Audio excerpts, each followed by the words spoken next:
Beritahu pada anak-anak saya, don't miss your prayer please. You pergi luar, ayah tak nampak. Bukan ayah bersama kamu semua ketika. You can fool me. You boleh bohong pada ayah, you boleh bohong pada mak, silakan. Tapi you ingat, you can never fool God. You tak mungkin boleh perdayakan Tuhanmu. Bismillahirrahmanirrahim. You tidak boleh. Assalamualaikum warahmatullahi taala wabarakatuh dan selamat sejahtera Datuk Dr. Daniel. Nama saya Farish Afzan Azhar. Saya pelajar jurusan Sains Hayat di KMPP. Saya ingin mengajukan satu soalan kepada Datuk Dr. Daniel, iaitu seperti yang kita tahu, cabaran di universiti adalah lebih mencabar dari segi mental dan fizikal jika nak dibandingkan dengan matrikulasi. Jadi, apakah persediaan yang kami perlu lakukan untuk zaman universiti kelak? Terima kasih. Pertama, ya berbanding matrikulasi, pastinya di universiti lebih mencabar.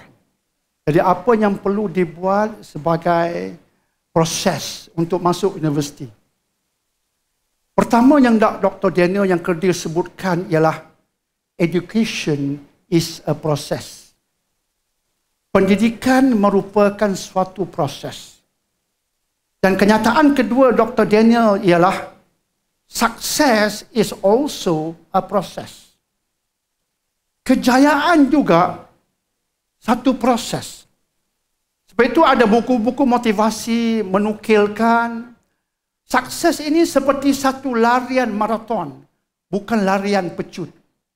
Success is like a marathon, not a sprint. Kejayaan dalam hidup persis satu larian maraton yang memakan masa yang panjang. Lariannya agak jauh. Tidak seperti pecutan larian 100 meter sebagai contoh. Sekejap saja. 10 saat Azim. 10.2 saat. Usain Bolt lagi hebat. 9.58 saat. Pecutan ini cepat. Tapi larian maraton ini memerlukan satu tenaga pengorbanan yang lama dan yang mantap. Maka bagaimana nak hadapi universiti? Oleh sebab semua ini satu proses, ikuti proses itu satu persatu. Tetapi walaupun kita ikuti proses itu satu persatu, the end must be in your mind. Ada sebuah buku yang terkenal lah, ramai orang baca, 7 Habits. 7 karakter, 7 perangai orang yang successful. Terkenal buku itu. Antara yang dia sebut ialah proceed with the end in mind.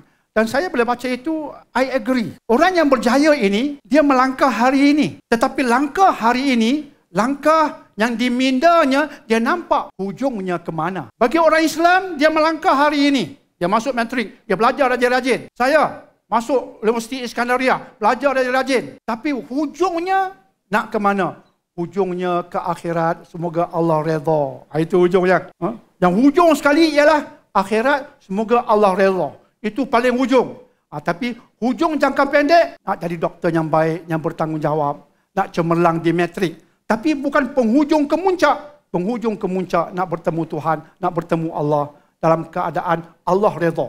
Maka kita melangkah pada hari ini with the end in mind. Untuk mencapai hujung itu. Itu yang menyebabkan semangat kita tak pernah pudar. Kita jatuh, tapi kita tak pernah kalah. Orang yang jatuh, yang kalah, siapa dia? Yang jatuh tapi tidak bangun-bangun. Tapi orang yang berjaya ialah orang yang pernah jatuh.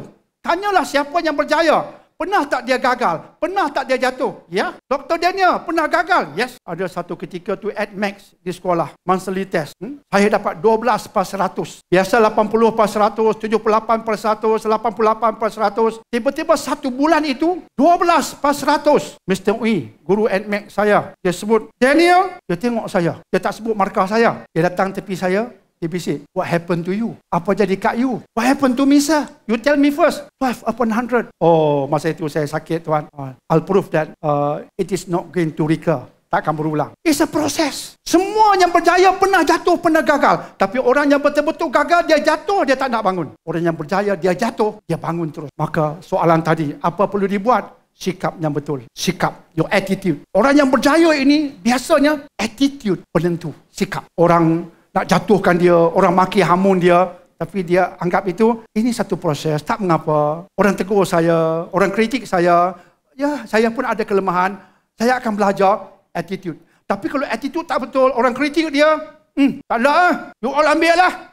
Tinggal semua. Attitude tak betul. Attitude betul, orang kritik dia, ya saya pun nak kena belajar juga. Mungkin ada kesilapan. Right attitude is the way forward. Itu nombor satu. Yang kedua, disiplin. Please bro, sis, disiplin. Zaman sekarang kita digilakan oleh gadget. Zaman saya dahulu tak ada gadget. Tapi zaman saya ada TV. TV Zorro lah, The Three Musketeers. Ini semua gambar-gambar popular ketika itu. Gambar Melayu Malam Jumaat, cerita P. Ramlee. Ini popular zaman itu. Zaman saya dulu.